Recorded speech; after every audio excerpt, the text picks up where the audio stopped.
De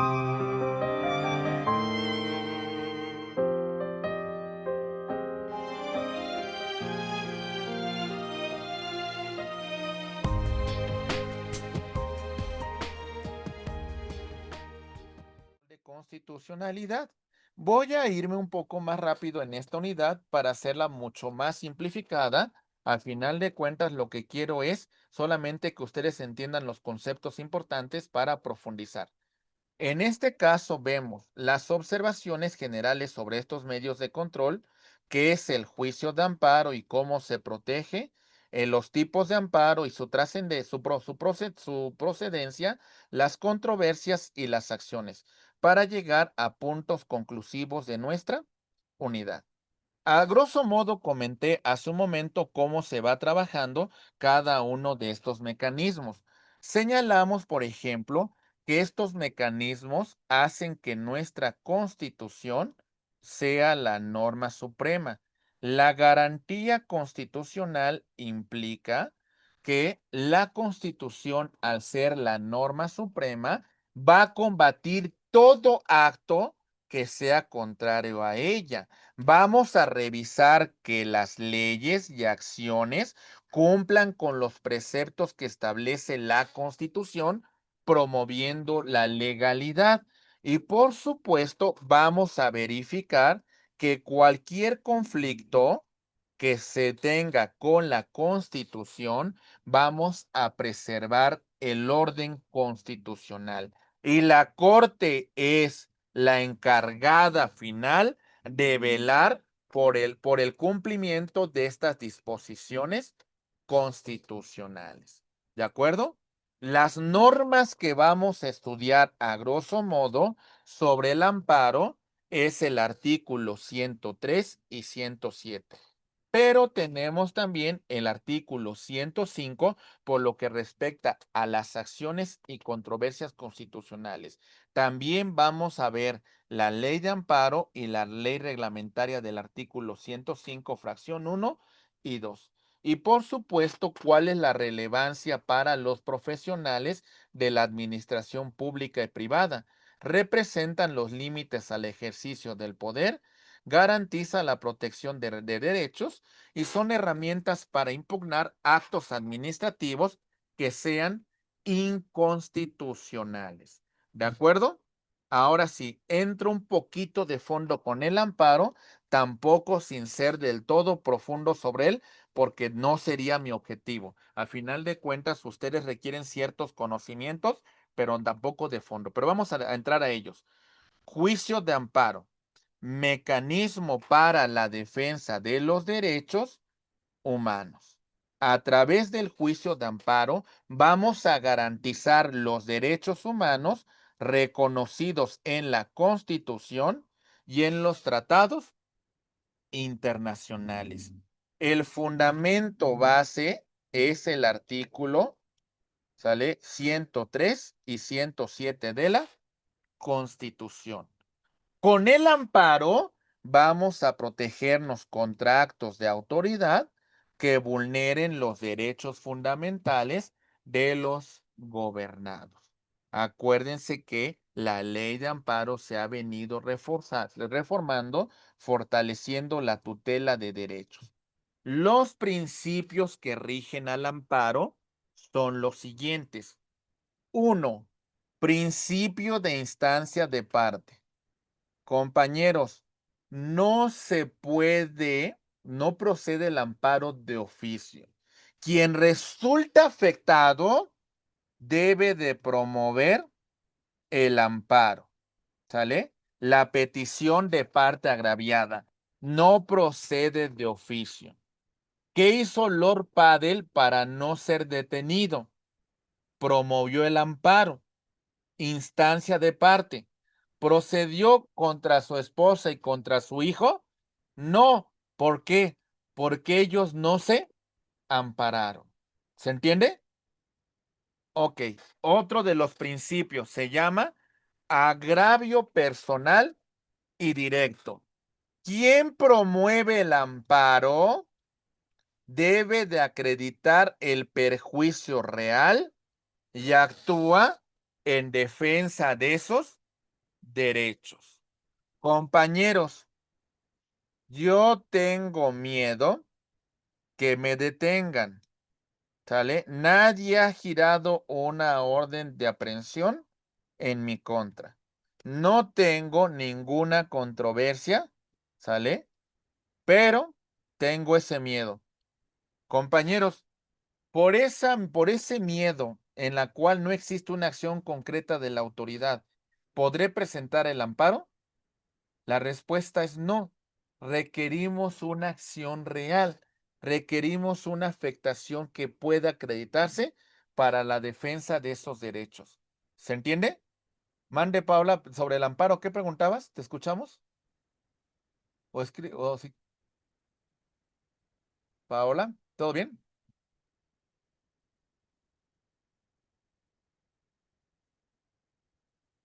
Bueno, si quiere ahorita me escribe la pregunta y con todo gusto la atendemos, ¿vale? Entonces se entiende, compañeros, de que no podemos ampararnos contra casos hipotéticos, casos que no sean reales, ¿sí? Bien, vamos Sí, avanzando. Principio de definitividad. Yo no puedo acudir al amparo si antes no agoto recursos ordinarios. Es decir, por ejemplo, me voy a divorciar y quiero ver los derechos de mis hijos. ¿Ok?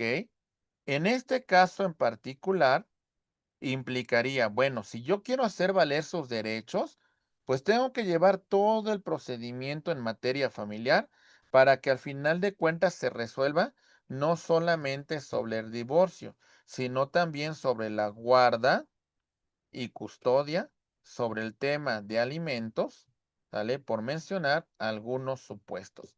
¿Se entiende? Es decir, yo no puedo irme en automático. Debo de desarrollar todo este procedimiento y al final, pues bueno, si no se resuelve estos puntos y se dejan insatisfechos para los derechos de niñas, niños y adolescentes, bueno, entonces agotando el principio de definitividad, ya podré ampararme para la tutela de esos derechos. ¿Está claro? ¿Sí? sí, Muy bien. Siguiente punto. Dice principio de estricto derecho. Lo que tiene que hacer el juez en el amparo es limitarse a lo que le estamos solicitando. No puede analizar cuestión que no le solicite yo. Se va a constreñir a lo que yo le señale dentro de mi escrito de demanda. ¿Ok? ¿Se entiende, compañeros? Pero aquí el juez sí va a conceder la suplencia en el caso de que la demanda del todo no contemple los derechos, se va a suplir para la defensa de niños, niñas y adolescentes, ok, para la defensa de grupos vulnerables, ok,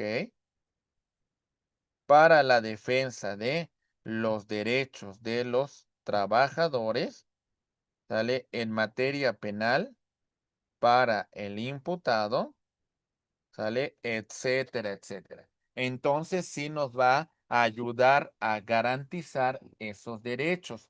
Y ya también mencionaba el principio de relatividad de sentencias. Los efectos de la sentencia solamente se van a limitar a quien promovió el amparo. ¿Sale? El caso de Lord Paddle, solamente él y su socio y no su hijo ni su esposa. ¿De acuerdo?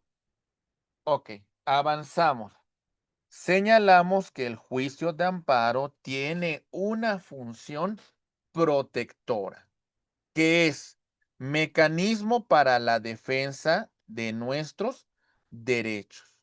Vamos con este juicio invalidar actos administrativos, legislativos o judiciales que contravengan a la Constitución. ¿Sale? Entonces tenemos esta potestad de tramitar el amparo para la defensa de nuestros derechos. Las autoridades que intervienen en el juicio de amparo, en el caso de amparo indirecto, son los juzgados de distrito. En el caso del amparo directo son los tribunales colegiados de circuito. Pero la Corte puede conocer del amparo indirecto y del amparo directo ejerciendo una facultad que se conoce como la facultad de atracción cuando considera que el criterio que puede emitir es relevante. ¿De acuerdo? Muy bien. Vamos a continuar. Y una referencia importante es señalar el tema de la tramitación del amparo indirecto. Se presenta ante los juzgados de distrito. ¿Sale? Artículo 35 de la Ley de Amparo. Procede contra actos o omisiones que no provengan de tribunales judiciales, administrativos o del trabajo. No nos castiguemos mucho de en qué caso, solamente comprendamos contra actos de autoridades, que no sean sentencias y que no sean resoluciones que pongan fin a juicio. Pero estos actos, estas omisiones de la autoridad vulneran mis derechos fundamentales.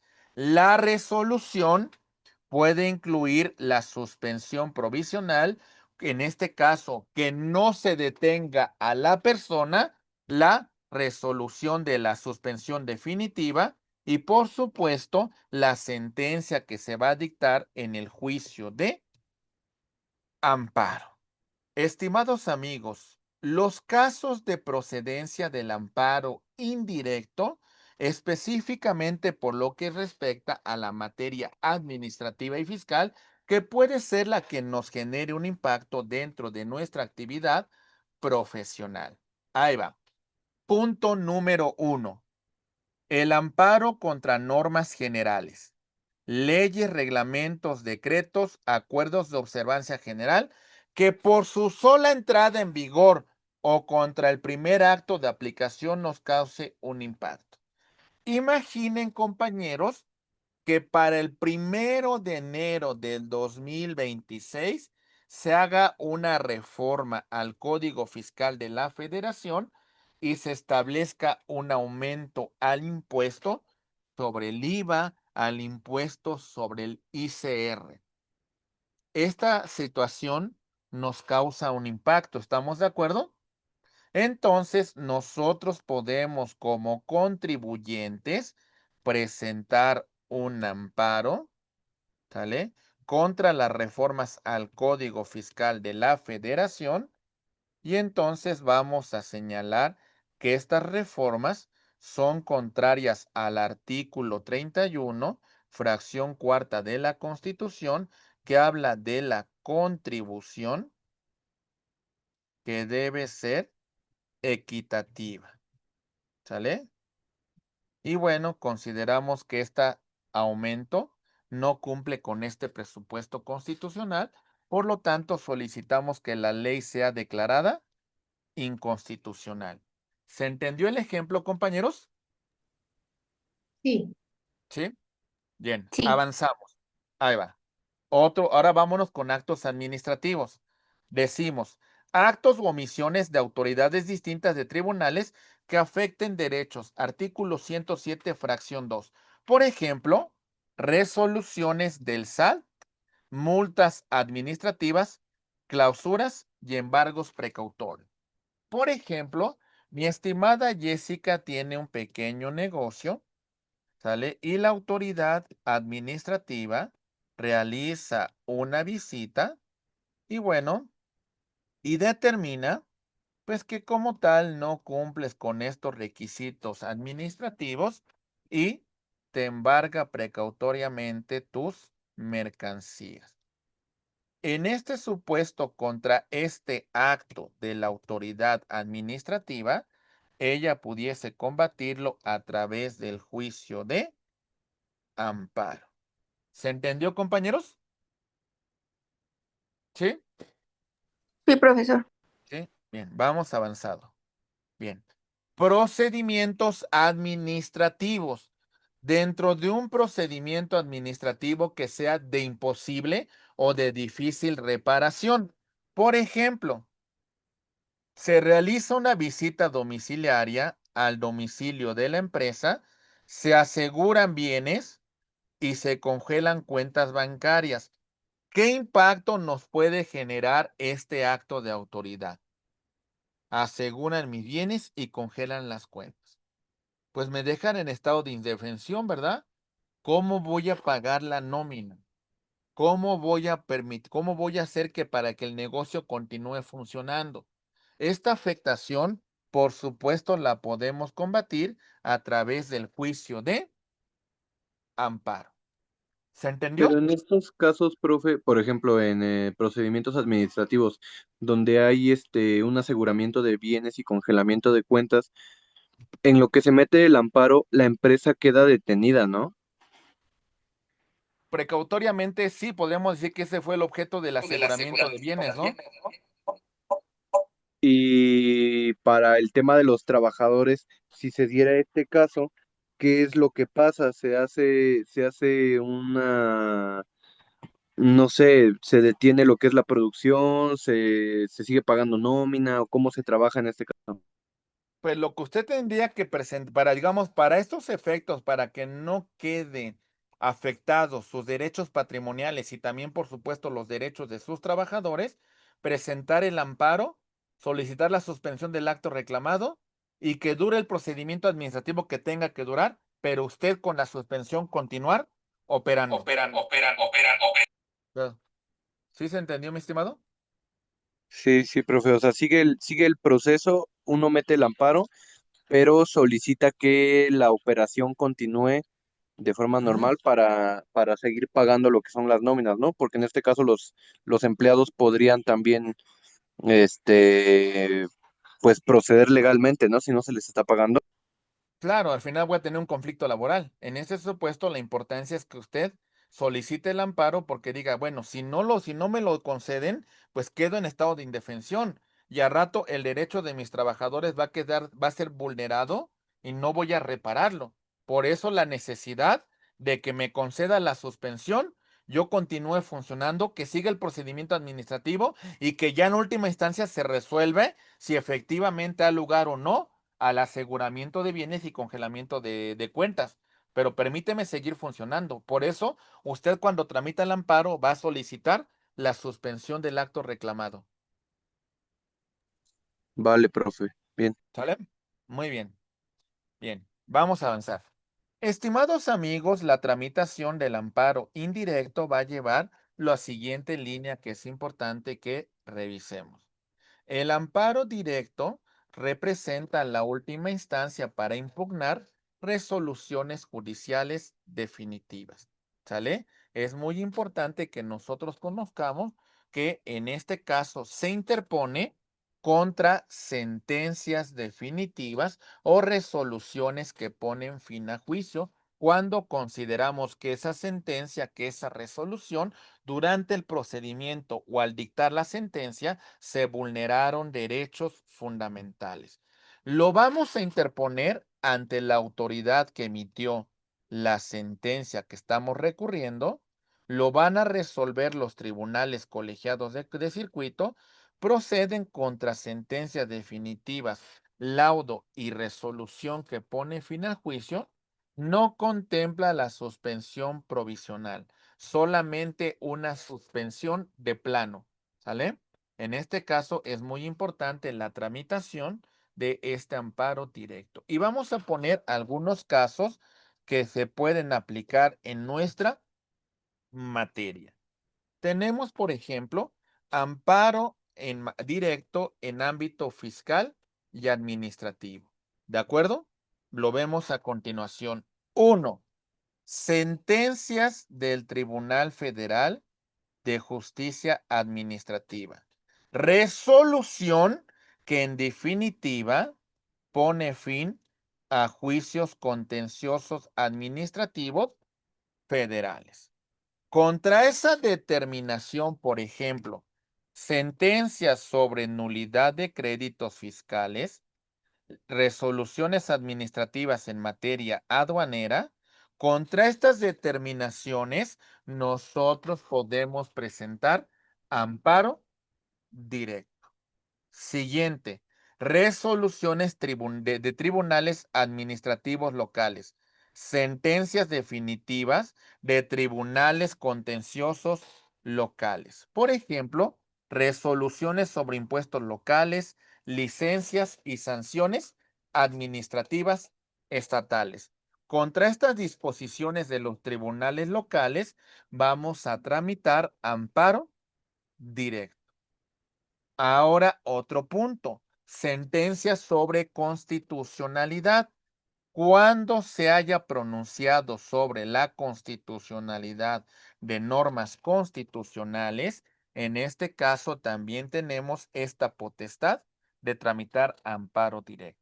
La pregunta es, a grosso modo, ¿conocemos que el amparo directo procede contra sentencias definitivas y resoluciones que pongan fin a juicio? Y lo que no sea esto es materia de amparo indirecto. ¿Sí nos queda claro eso, compañeros? O Sí, sea, el amparo directo es cuando ya se dictó la sentencia. exactamente. En este Y caso, por parte de un tribunal administrativo. y el indirecto es antes de, como lo que decía hace un momento, ¿no? Se empieza un proceso contra una empresa, se mete un amparo indirecto, pero una vez que ya está dictada la sentencia digamos, no quedan a gusto o no queda claro, se mete un amparo directo. Exactamente. ¿Sale? A ver, pongamos unos casos. Ahí les va. Atención. Acaban de aprobar unas reformas al Código Fiscal de la Federación y en mi ámbito empresarial, esas disposiciones me van a causar un impacto económico importante en mi empresa. ¿Sale? Por ello, pues yo me voy a amparar para que esa contribución, pues no se me aplique a mí. Es decir, ese es un amparo indirecto. ¿Sale? Como lo vimos con antelación, ¿verdad? ¿Se entiende? O también lo que usted mencionó, llevan a cabo una visita domiciliaria. En esa visita domiciliaria se me aseguran determinados bienes. En esa visita domiciliaria se me hace o se me congelan determinadas cuentas bancarias. Cabe mencionar que la visita no se encuentra debidamente fundada y motivada. Contra ese acto de autoridad, yo voy a presentar amparo indirecto. Y lo que usted bien señaló, ya tengo una sentencia del tribunal en materia administrativa y no estoy conforme porque se cometieron distintas violaciones en el proceso. Contra esa sentencia voy a tramitar amparo directo. ¿Sí? Bien, profe. ¿Sí? Bien, avanzamos. Ya hemos mencionado, mis queridos amigos, bueno, vamos a mencionar cómo se tramita. Presentamos la demanda de amparo. ¿Sale? Tenemos un plazo de 15 días hábiles para su presentación. A partir de que tenemos conocimiento del acto de autoridad. Cuando yo presento el amparo, se va a dictar un auto de admisión en el caso de proceder, o se previene o se desecha. Si me previenen, me dan 5 días para que aclare el motivo de prevención. Es importante que yo solicite la suspensión, como platicábamos con mi estimado Antonio, porque si yo no solicito la suspensión, va a continuar el acto de autoridad. Por ejemplo, ¿qué hubiera pasado, mis queridos amigos, si Lord Paddle hubiera solicitado el amparo, pero no hubiera solicitado la suspensión? ¿Saben qué hubiera pasado? Lo tendrían que haber detenido y lo tenían que haber dictado como medida cautelar la prisión preventiva. Pero Lord Paddle no solamente tramitó el amparo, solicitó la suspensión del acto reclamado. ¿Se entiende, compañeros? Sí, Pero profe. aún así, el juicio, ¿no? Bueno, no, la suspensión es que no se lleve a cabo el acto de autoridad hasta en tanto no se resuelva el amparo de fondo. Por eso la jueza dijo, bueno, está vigente tu suspensión, no te voy a detener, estás en libertad con las reservas de ley. ¿Sale? Ah, ok. ¿Sí? Ok, Sí, gracias. ok. Hasta que salga la resolución, ¿no? O la sentencia. Exactamente. O sea, por mientras tanto, usted con la suspensión continúa su operación, continúa en libertad, usted sigue funcionando. Por eso la importancia de requerir la suspensión. Y aún así, dando la resolución, él pudiese meter todavía un amparo directo. Si no está conforme contra la resolución, vamos a suponer que la sentencia final dice que él es responsable de la comisión del delito de tentativa de homicidio, pues bueno, entonces si no está conforme contra esa resolución, pues podría presentar amparo directo, por supuesto. ¿Sale? Bien, profe. Muy bien. Ok. El informe justificado es donde la autoridad va a defender. Es el documento en la cual la autoridad tiene un plazo de 15 días para presentar una vez que se le notifica del juicio, para que la autoridad defienda por qué su acto se encuentra pegado a la Constitución, ¿vale? Continuamos con la celebración de la audiencia constitucional, que más o menos del plazo de presentación hasta la celebración de la audiencia debió haber transcurrido máximo un plazo de 30 días. En este punto, en base a las pruebas ofrecidas, en base a los alegatos desahogados, el juez de distrito va a dictar una sentencia que concede el amparo, lo niega o sobresee el juicio.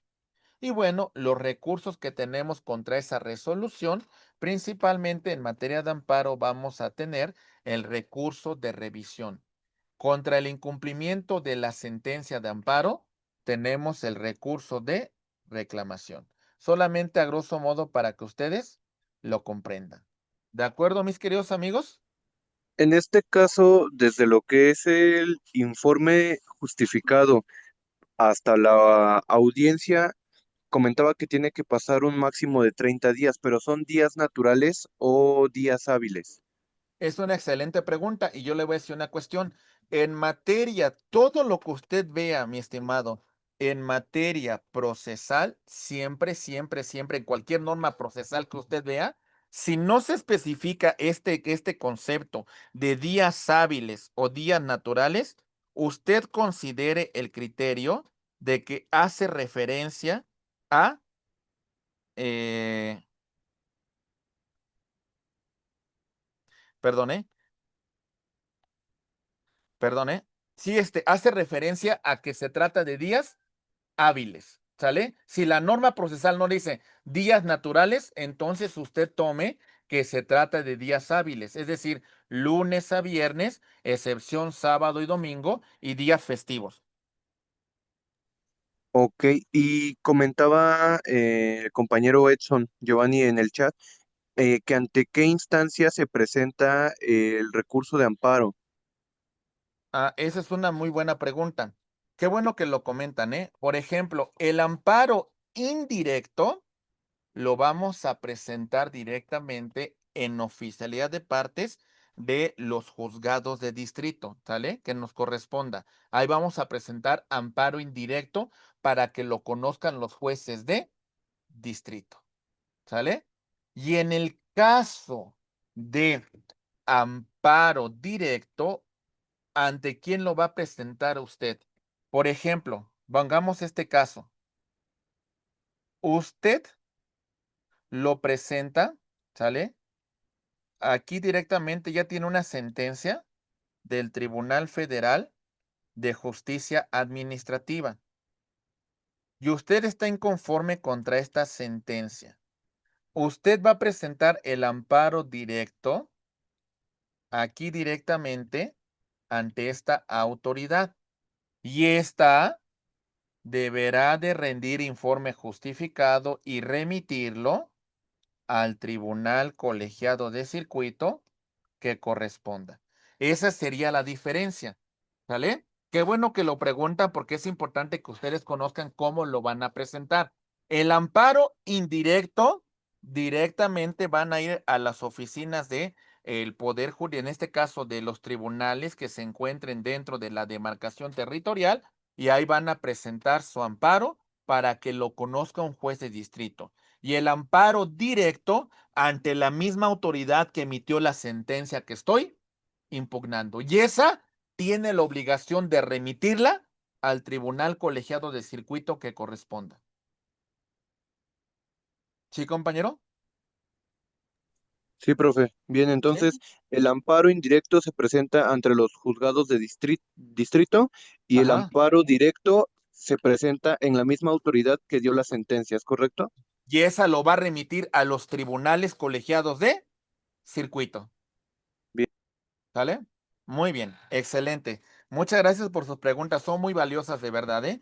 Compañeros, llegamos a estos elementos que a grosso modo toqué hace un momento sobre controversia constitucional y sobre acción de inconstitucionalidad. Ya vemos que es un mecanismo que garantiza la tutela de los poderes federales, de los poderes locales, de los poderes municipales, y es un mecanismo de control de constitucional que va a realizarse ante la Suprema Corte de Justicia de la Nación para determinar esta cuestión en relación a las competencias. Recuerden, la controversia constitucional, de conformidad con el artículo 105, fracción 1, nos dice que su objeto es dirimir los conflictos entre los distintos niveles de gobierno federal, estatal, municipal y los poderes de la Unión, ejecutivo, legislativo y judicial. Lo que buscamos es que no se invadan esferas competenciales y mantengamos el equilibrio constitucional. La función principal es resolver disputas de competencia entre los poderes del Estado y el objeto es garantizar el respeto de distribución de facultades que establece la Constitución. El beneficio es la estabilidad y el equilibrio del sistema jurídico en México. A grosso modo es lo que podríamos mencionar. Rápidamente señalamos, esta controversia constitucional regulada en el artículo 105, tenemos, por ejemplo, la federación, el Poder Ejecutivo Federal, la Cámara de Diputados, Cámara de Senadores, la Comisión Permanente. A nivel de las entidades, Ciudad de México, poderes estatales y los órganos de gobierno de la Ciudad de México. Tenemos también a los municipios y a las alcaldías de la Ciudad de México y a los organismos constitucionales autónomos. ¿De acuerdo? Por ejemplo, si el Poder Ejecutivo Federal invade una competencia de un estado, este estado tiene la controversia constitucional que va a promover ante la Suprema Corte de Justicia de la Nación. Si el gobierno de un estado tiene un problema con alguno de sus municipios, entonces el gobierno del estado o el municipal, quien resulte afectado, va a promover controversia constitucional ante la Suprema Corte de Justicia de la Nación. Si la alcaldía Cuauhtémoc de la Ciudad de México tiene una controversia competencial con el gobierno de la Ciudad de México, la alcaldía va a promover controversia constitucional ante la Suprema Corte de Justicia de la Nación. Si considera la CNDH que el gobierno federal está llevando una atribución que le corresponde solamente a la CNDH va a presentar controversia constitucional que va a resolver la Suprema Corte de Justicia de la Nación. Se va entendiendo a grosso modo en qué consiste, ¿verdad? Sí. Sí, profe. Sí, muy bien. Estimados amigos, tenemos cómo se va a dar el trámite de esta controversia constitucional. Aquí para que le responda de una vez la pregunta es, ¿ustedes se van a dirigir directamente a Oficialía de Partes Común de la Suprema Corte de Justicia de la Nación? Dijo el ministro presidente que a partir del 1 de septiembre va a abrir las puertas de la Corte para todos, ¿eh? Eso fue lo que dijo. Entonces, vamos a ver si ese día ocurre que las puertas se aperturen. Pero bueno, vamos directamente a la Suprema Corte. Es un edificio muy bonito por dentro, ¿eh? A lo mejor por fuera vemos muchas manifestaciones y comercio, pero por dentro es majestuoso el edificio. Si ya han tenido la oportunidad de entrar, de verdad que es muy bonito el edificio, ¿eh? El plazo es de 30 días para la promoción a partir de esa invasión competencial, ¿eh? El trámite. Lo primero que va a hacer el ministro presidente es calificar si admite, previene o desecha. De admitir, se da un plazo de 30 días para que la autoridad que invadió competencia conteste. En la demanda y en la contestación se ofrecen pruebas y se va a señalar la fecha para que se desahoguen. Bueno, esto una vez que ocurra, se va a emitir un proyecto en la cual el ministro ponente pues emite su proyecto, se vota en el pleno de la Corte, a partir del 1 de septiembre va a estar integrada por 9 ministros y estos ministros, ok, si votan 6 a favor, la van a establecer un criterio de efectos generales. ¿De acuerdo, compañeros? ¿Listos para que coloque algunos ejemplos? ¿Sí? Ahí Sí, va. profe. Mucha Sí, atención. Ahí va. Primero, efectos generales. Cuando la controversia versa sobre disposiciones generales, leyes o reglamentos de estados o municipios y estas son impugnadas por la federación o por otros estados para que surtan sus efectos generales, la resolución debe ser aprobada por lo menos por 6 votos de los ministros. Por ejemplo, veamos este caso.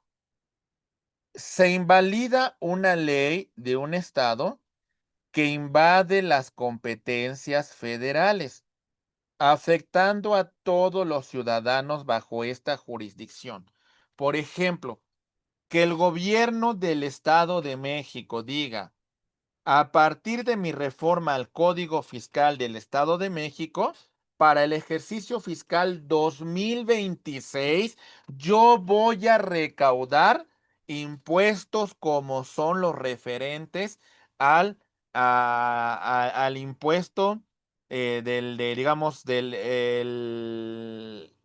digamos, al IVA o también, por supuesto, al impuesto sobre la renta. Es un caso burdo, pero imaginemos eso. Sobre esta determinación del gobierno del estado, ¿a quién le causa un impacto, compañeros?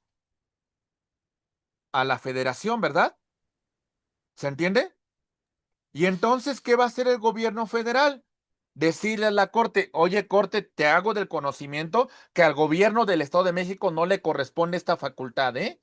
Y bueno, lo que va a decir la Corte, sí, efectivamente, no le corresponde. Por lo tanto, el impacto de esta sentencia va a impactar en toda la población del Estado de México. ¿Se comprendió?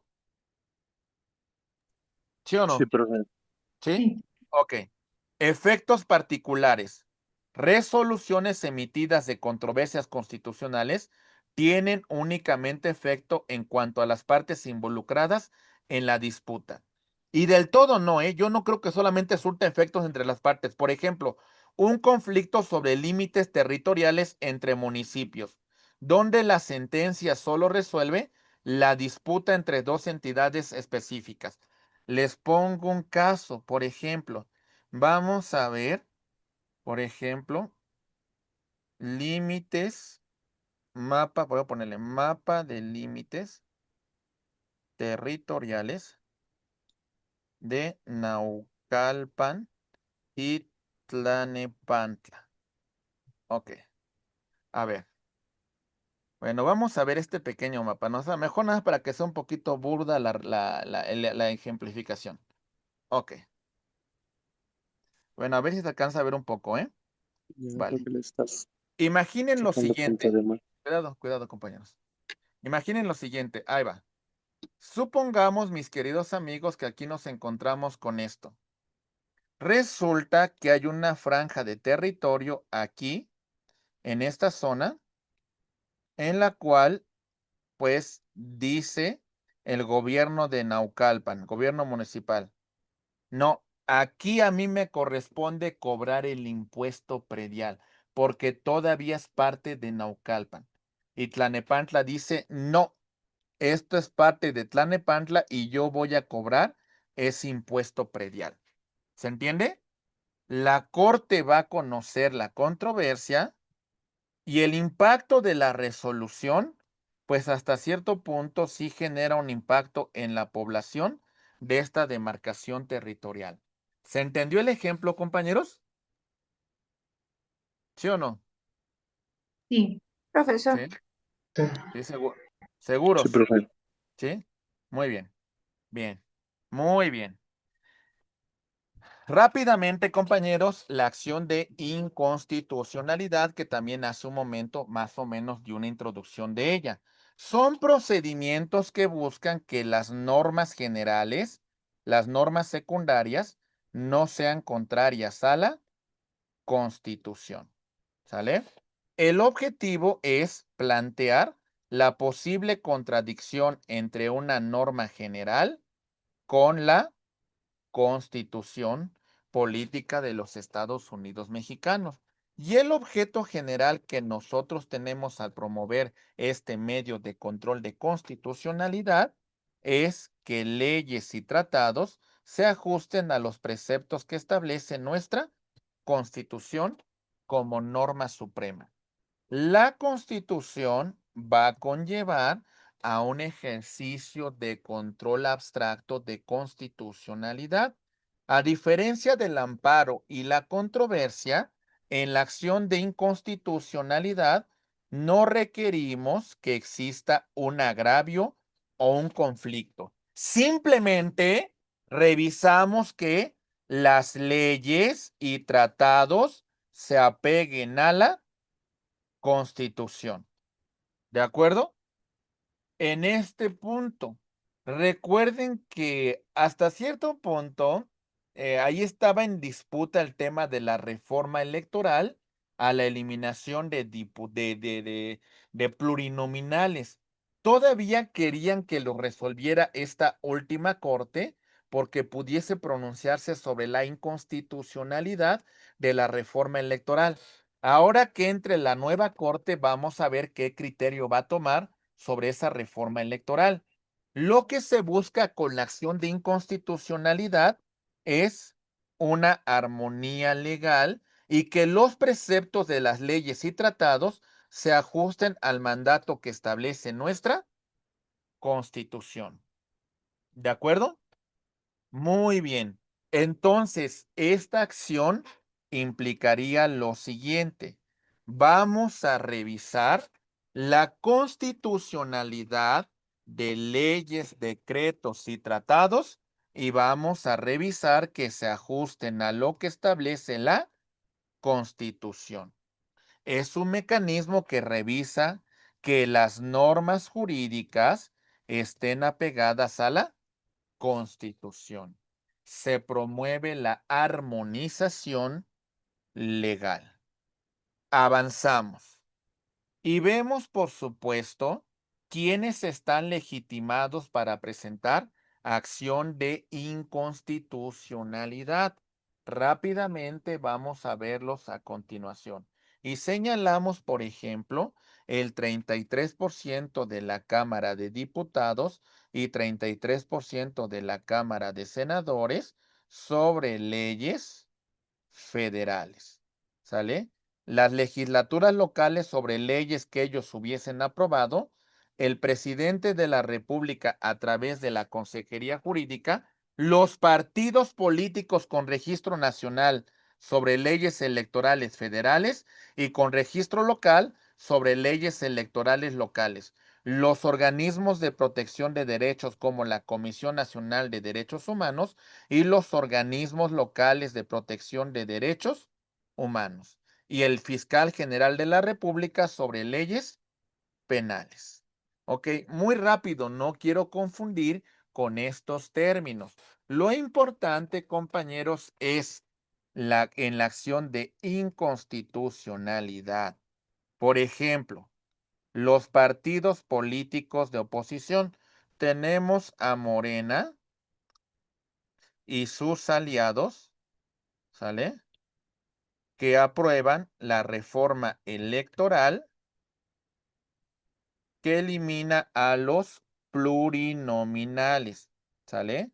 Los plurinominales son eliminados. Ok, esto es lo que va a establecerse en esta reforma. Los partidos de oposición, PRI, PAN, Movimiento Ciudadano, etcétera, etcétera, que representan el 33%, ¿sale? Dicen, no estamos conformes contra esta ley, estamos en contra de esta ley y vamos a presentar acción de inconstitucionalidad para que la Suprema Corte de Justicia de la Nación resuelva en última instancia si esa reforma es constitucional o no. ¿Se comprendió el ejemplo, compañeros? ¿Sí o no? ¿Sí queda claro? Compañeros, ¿sí están aquí? ¿Sí vamos bien? ¿Sí? No Ok. me Sí, quedó muy claro, profe. A ver, en la acción de inconstitucionalidad, a la mejor mayorías aprueban la ley. Si se fijan, el 66% de la Cámara de Diputados la aprueba. Pero usted tiene por lo menos una minoría para que revise si esa ley que usted no aprobó se apega o no a la Constitución. Usted puede alegar lo que usted quiera, pero a final de cuentas, quien va a resolver si esa ley que se aprobó es constitucional o no, es la Suprema Corte. Es decir, es un control abstracto de las leyes, que las leyes que se aprueben no sean contrarias a la Constitución. Y si la Corte dijera en esta resolución, sale en esta ley que se ha aprobado, dice la Corte, aquí está la ley que se aprobó, ¿sale? Usted representa una minoría parlamentaria que por lo menos acredita el 33%. Presenta la acción de inconstitucionalidad y revisa que esta norma no contravenga la Constitución. Si la Corte dice, no, esta norma no contraviene, ya no hay nada que hacer. La norma entra en vigor. Pero si la Corte dijera, sí, esta ley es inconstitucional, entonces, ¿qué va a pasar? Esta norma ya no va a entrar en vigor, ¿sale? Como si nunca hubiera existido. ¿Se comprende? Aunque la hayan autorizado más del 66% en Aunque, el Congreso. ujú. Inclusive eso pretendía hacer la Corte con la reforma a la Constitución, cuando se reforma en 2024 para la reforma al Poder Judicial. Pero al final de cuentas, uno de los ministros dijo, es de que yo no, aunque esté en contra, yo no puedo resolver de esta manera porque ya he emitido otros criterios y se pronunció y se aprobó la constitucionalidad de la reforma constitucional a la reforma al Poder Judicial. Por poner un ejemplo, ¿no? Más o menos para que cuando ustedes escuchen noticias tengan un contexto más claro de qué consiste todas estas figuras. Y les digo una cosa, compañeros, como abogado les voy a decir una cuestión. A partir del 1 de junio, todos los días laborales, van a ustedes escuchar noticias sobre funcionamiento de la Corte. Entonces, todo esto que menciono va a ser de lenguaje común, va a ser cotidiano a partir de 1 de septiembre, ¿eh? De verdad. Se los comento que así va a ser, ¿eh? O sea, todos los días se va a hablar de la Corte, todos los días. No va a haber día que no se hable de la Corte. Y van a verlo a partir de 1 de septiembre. ¿Sí? Ok, Muy bien, ok, compañeros. profe. Muy bien, profe. rápidamente. Muy bien. Estimados amigos, bueno, estas figuras, que aunque ustedes no son abogados, pero sí me interesa que ustedes la conozcan desde el punto de vista de los derechos fundamentales. ¿Cómo se promueve la acción de inconstitucionalidad? Bueno, este es el trámite que va a seguir esta controversia. Lo vemos de la siguiente manera. Se presenta directamente ante la Suprema Corte de Justicia de la Nación. El plazo para su presentación es de 30 días naturales siguientes a la publicación de la norma. ¿Sale? Se va a dictar auto de admisión o desechamiento por el presidente de la Suprema Corte de Justicia de la Nación. En este caso de admitir, se solicita informes a los órganos que emitieron y promulgaron la norma. Se tienen 15 días a partir de la admisión para rendir informes. En caso de normas penales, se pide la intervención del fiscal general de la República. El ministro ponente pone el proyecto entre los demás ministros, se discute en una audiencia pública que se transmite en televisión y hoy se requieren el voto mínimo de 6 para declarar su invalidez. ¿De acuerdo? Muy bien. Rápidamente llegamos al punto de cuáles son los efectos de las sentencias en las acciones de inconstitucionalidad. Nos encontramos con la declaración de invalidez. Cuando se obtiene una mayoría de por lo menos 6 votos de ministros, la norma general impugnada es declarada inválida y es formalmente expulsada del ordenamiento jurídico nacional. Los efectos erga omnes. ¿Se entiende, compañeros? Aplicando a todos por igual. Es decir, esa norma que con antelación les platiqué, ¿qué creen?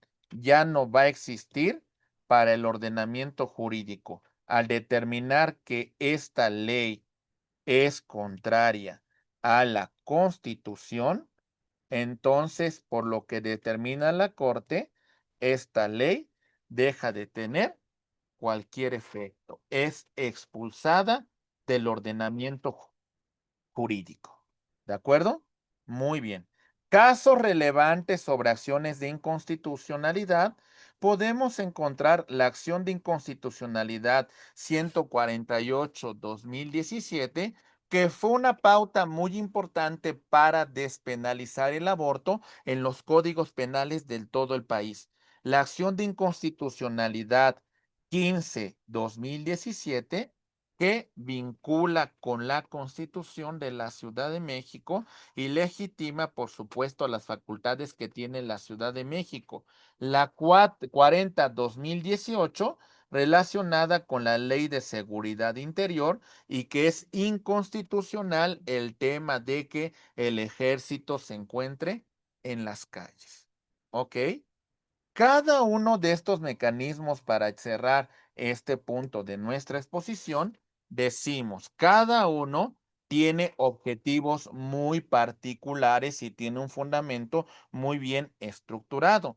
El juicio de amparo está diseñado para la defensa de los derechos fundamentales del gobernado y combatir actos de autoridad que los limiten, que los restrinjan, que los vulneren. Las controversias constitucionales, artículo 105, fracción 1, resuelve conflictos competenciales, federación, estados y municipios. Recuerden que las autoridades solamente pueden realizar lo que la norma les faculta, no pueden ir más allá. Y la acción de inconstitucionalidad va a resolver sobre las normas, leyes, tratados, reglamentos que no sean contrarios a la Constitución. El objeto de todas estas disposiciones es mantener la supremacía de nuestra Constitución. ¿Vale? Muy bien. Y bueno, cerrando esta unidad, solamente destacamos lo siguiente. Casos prácticos en el ámbito administrativo y fiscal. Amparo contra reforma fiscal. El contribuyente, una persona moral, es decir, una empresa, impugna disposiciones sobre la ley del impuesto sobre la renta que considera viola el principio de proporcionalidad consagrado en el artículo 31, fracción cuarta. ¿De acuerdo? Es decir, lo hace este contribuyente para que esta disposición no se le aplique a su empresa. Si se concede el amparo, se limita solamente a esta empresa. ¿Se comprendió? ¿Sí? O sea, Controversia a con... pesar de que el impuesto esté mal aplicado, se sigue aplicando sobre las demás empresas y solo se le quita a la empresa que metió el amparo. Exactamente, porque los efectos son relativos. Ok, ok. ¿Sí? Controversias sobre participaciones federales. Un municipio del Estado de México impugna lo referente a sus reducciones de sus participaciones federales. Entonces promueve una controversia constitucional, pues para que también le llegue lo que le corresponde dentro de su participación federal, ¿verdad?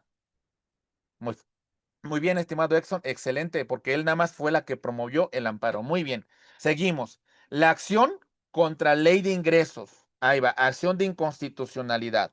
Una minoría parlamentaria impugna la ley de ingresos porque consideran que violó el principio, el procedimiento legislativo. Promueve acción de inconstitucionalidad. Acción de inconstitucionalidad 80-2023.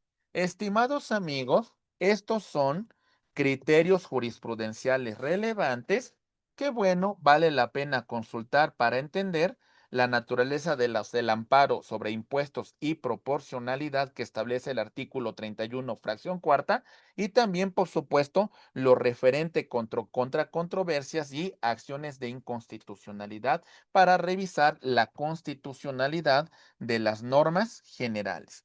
Revísenlo con calma y solamente cerramos la parte de la exposición con lo siguiente. Destacamos el siguiente comentario y decimos, ahí va. En 2011 se reforma la Constitución en materia de derechos humanos, lo que transformó el juicio de amparo, incorporando preceptos como interés legítimo y, por supuesto, la tutela de derechos de tercera y cuarta generación.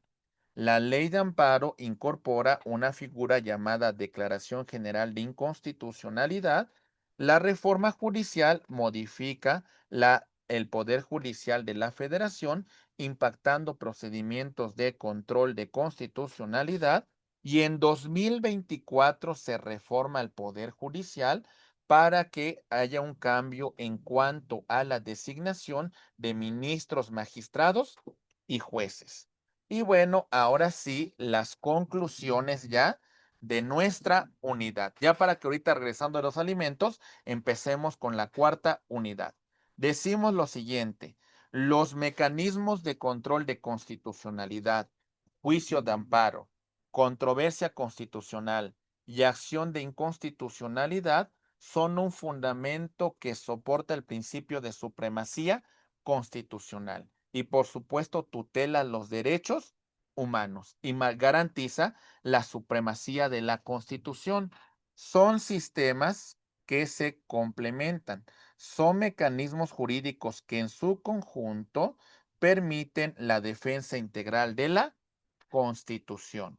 Son la relevancia administrativa, implica que estos mecanismos representan límites al ejercicio del poder público para la protección de los derechos en el ámbito administrativo y fiscal.